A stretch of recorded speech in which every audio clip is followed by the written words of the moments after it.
നമസ്കാരം. കേരളത്തെ ഇളക്കിമറിച്ച വലിയ രീതിയിൽ തന്നെ ചർച്ച ചെയ്ത ഒരു കേസുമായി ബന്ധപ്പെട്ട് ഇന്നലെയാണ് ബഹുമാനപ്പെട്ട കേരള ഹൈക്കോടതിയുടെ ഭാഗത്ത് നിന്നൊരു വിധി ഉണ്ടായത്. Palathayi POCSO case. ഈ കേസിന്റെ അന്വേഷണ സമയത്ത് വലിയ രീതിയിൽ തന്നെ ചർച്ചകൾ നടന്നിട്ടുണ്ട്. കേരളത്തെ ഇളക്കിമറിച്ചിട്ടുണ്ട്. പല വിധത്തിലുള്ള ആരോപണ പ്രത്യാരോപണങ്ങൾ ഈ കേസുമായി ബന്ധപ്പെട്ട് ഉയർന്നു വന്നിട്ടുണ്ട്. അവസാനം അന്വേഷിച്ച പോലീസ് ഈ കേസിൽ കുറ്റപത്രം നൽകുന്നു. വിചാരണ കോടതി പ്രതിക്ക് ശിക്ഷ വിധിക്കുന്നു. 40 വർഷത്തേക്കാണ് ഇവിടെ പ്രതിക്കെതിരെ വിചാരണ കോടതി ശിക്ഷ വിധിച്ചത്. ആ കേസിലാണ് ഇപ്പോൾ ബഹുമാനപ്പെട്ട കേരള ഹൈക്കോടതിയുടെ ഭാഗത്ത് നിന്ന് പ്രതിക്ക് അനുകൂലമായിട്ടുള്ളൊരു വിധി ഉണ്ടാകുന്നത്. വിചാരണ കോടതിയുടെ വിധി ബഹുമാനപ്പെട്ട കേരള ഹൈക്കോടതി മരവിപ്പിച്ചു. നേരത്തെ ഇടതുപക്ഷ ജനാധിപത്യ മുന്നണി അധികാരത്തിലിരുന്ന സമയത്താണ് ഈ കേസും അന്വേഷണവും ഒക്കെ ഉണ്ടാകുന്നത്.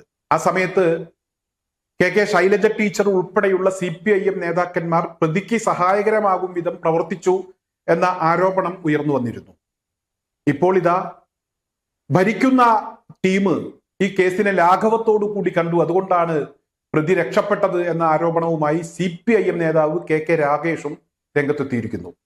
എന്തായാലും ഇവിടെ രാഷ്ട്രീയ പാർട്ടിയുടെ നേതാക്കന്മാർ അവർ നടത്തുന്ന ആരോപണ പ്രത്യാരോപണങ്ങളുടെ ഭാഗമാകാൻ തൽക്കാലം ഉദ്ദേശിക്കുന്നില്ല.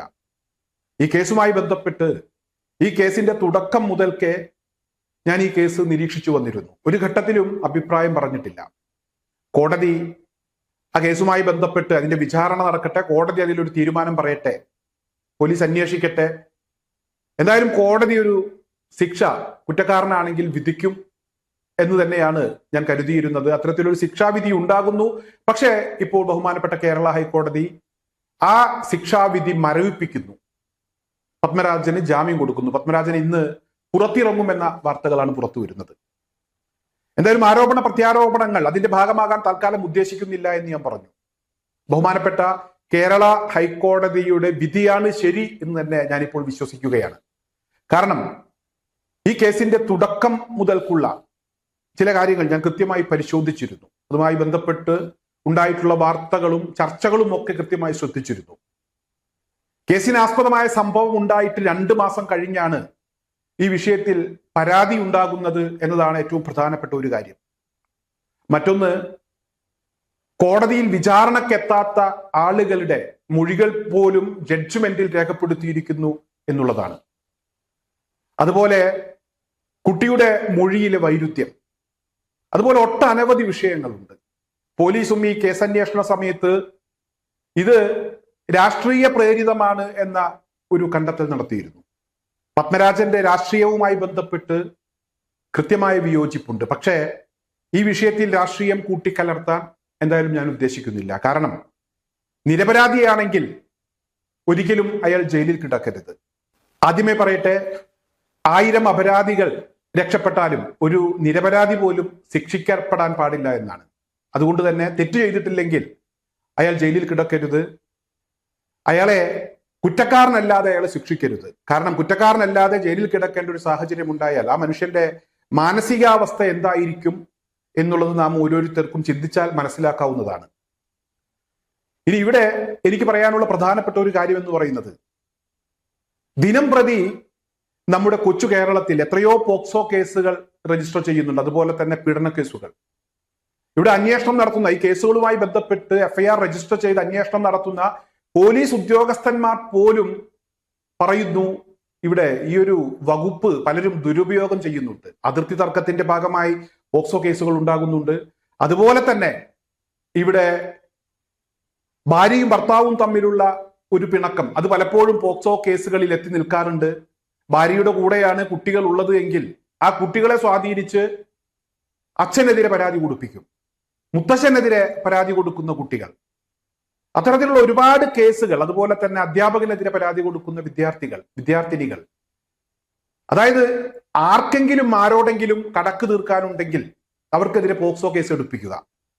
സാമ്പത്തികമായിട്ടുള്ള വല്ല അഭിപ്രായ വ്യത്യാസങ്ങളും ഉണ്ടെങ്കിൽ ഇവിടെ അപ്പുറത്തുള്ള ആൾക്കെതിരെ പീഡന കേസ് കൊടുക്കുക, 376 കേസ് കൊടുക്കുക.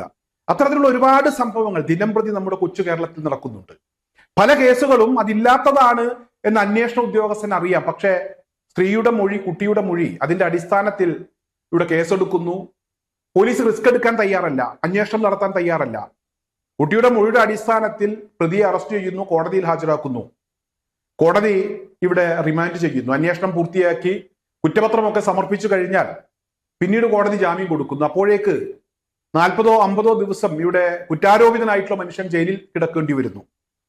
പിന്നീട് ആ കേസുമായി ബന്ധപ്പെട്ട് ഒരു വിധിയുണ്ടാകുന്നത് വരെ ഈ മനുഷ്യന് വീടുമില്ല, കുടുംബവുമില്ല, നാടുമില്ല. എല്ലാവരും ആ മനുഷ്യനെ കണ്ടാൽ ഒരു കൊടും കുറ്റവാളിയെ പോലെ നോക്കുന്നു. ഈ കഴിഞ്ഞ ദിവസം ബാലുശ്ശേരി സ്വദേശിയായിട്ടുള്ള മമ്മദിന്റെ ഒരു അവസ്ഥ ഇവിടെ എല്ലാ മാധ്യമങ്ങളിലും വാർത്തയായിരുന്നു. 83 ദിവസം ജയിലിൽ കിടന്നു. അവസാനം കേസുമായി ബന്ധപ്പെട്ട് വിധി വന്നപ്പോൾ മമ്മദ് കുറ്റക്കാരനല്ല എന്ന് കോടതി കൃത്യമായി പറഞ്ഞു. കോടതി അത് കണ്ടെത്തി.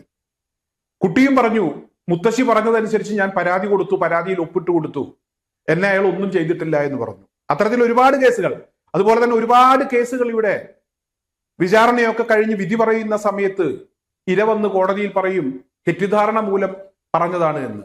ചില കേസുകളൊക്കെ ഇവിടെ അത്തരത്തിൽ സെറ്റിലായി പോകുന്നുണ്ട്. എന്നാൽ ചില കേസുകൾ കണക്കുകൾ തീർക്കുന്നതിന് വേണ്ടിയാണ്. ചില ആളുകൾക്ക് എന്തെങ്കിലുമൊക്കെ താല്പര്യങ്ങൾ ഉണ്ടാകും. ആ താല്പര്യങ്ങൾ നടത്തിയെടുക്കുക എന്നതാണ് ചില കേസുകളുമായി ബന്ധപ്പെട്ട് ഇവിടെ അതിന്റെ പിന്നിൽ ആ കേസിലേക്ക് പോകുന്നതിന്റെ ഒരു കാരണമായി പലപ്പോഴും കണ്ടെത്താനായിട്ടുള്ളത്. ഇവിടെ പത്മരാജൻ എന്ന് പറയുന്ന അധ്യാപകൻ, അയാൾ പൗരത്വ നിയമവുമായി ബന്ധപ്പെട്ട് ആ നിയമത്തെ അനുകൂലിച്ചു എന്നതാണ് അയാൾക്കെതിരെ ആരോപണങ്ങൾ ഉയർന്നു വരാൻ കാരണം എന്നൊക്കെയുള്ള ചില വാർത്തകൾ കാണാൻ കഴിയുന്നുണ്ട്. എന്തായാലും എന്തിന്റെ പേരിലാണെങ്കിലും ശരി, അയാൾ കുറ്റക്കാരനല്ലെങ്കിൽ ഒരിക്കലും അയാൾ ശിക്ഷിക്കപ്പെടരുത്, അയാൾ ജയിലിൽ കിടക്കരുത്. അയാൾ ഇന്ന് ജയിലിൽ നിന്ന് പുറത്തിറങ്ങും എന്നാണ് അറിയാൻ കഴിയുന്നത്. ബഹുമാനപ്പെട്ട കേരള ഹൈക്കോടതി ഈ കേസിന്റെ അന്വേഷണവുമായി ബന്ധപ്പെട്ട് കഴിഞ്ഞ സമയങ്ങളിൽ ഉണ്ടായിട്ടുള്ള ആരോപണങ്ങളും അതുപോലെ തന്നെ വിചാരണ കോടതിയുടെ വിധിയും ആ വിധിയുമായി ബന്ധപ്പെട്ട് അതിൽ പറഞ്ഞ മുഴുവൻ കാര്യങ്ങളും പരിശോധിച്ച് ഒരു സംശയം തോന്നിയതിന്റെ ഭാഗമായിട്ടാണ് ഇപ്പോൾ പത്മരാജന് ജാമ്യം അനുവദിച്ചിട്ടുള്ളത്.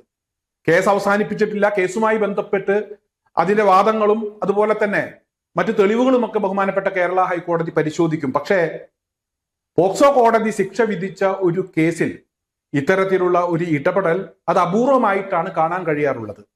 എന്തായാലും ഇവിടെ സത്യം വിജയിക്കട്ടെ. പത്മരാജൻ കുറ്റക്കാരനല്ലെങ്കിൽ ഒരിക്കലും ശിക്ഷിക്കപ്പെടരുത്.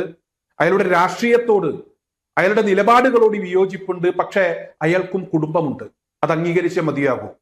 പോക്സോ കേസുകളുമായി ബന്ധപ്പെട്ട് ആരോപണ വിധേയരായിട്ടുള്ള ആളുകൾ പലപ്പോഴും പിന്നീട് അവർ കുറ്റക്കാരല്ല എന്ന് ബോധ്യപ്പെടുന്ന ഒരു സാഹചര്യം ഉണ്ടായിട്ടുണ്ട്. അതുകൊണ്ടാണ് ഞാൻ ഈ വിഷയത്തിൽ ഇത്തരത്തിലൊരു നിലപാടെടുത്തത്. എന്തായാലും ഇവിടെ നിരപരാധിയാണെങ്കിൽ പത്മരാജൻ ശിക്ഷിക്കപ്പെടരുത്. അതുപോലെ തന്നെ തൽക്കാലം ബഹുമാനപ്പെട്ട കേരള ഹൈക്കോടതിയുടെ ഈ ജഡ്ജ്മെന്റ് അത് തന്നെയാണ് ശരി എന്ന് ഞാൻ വിശ്വസിക്കുകയാണ്.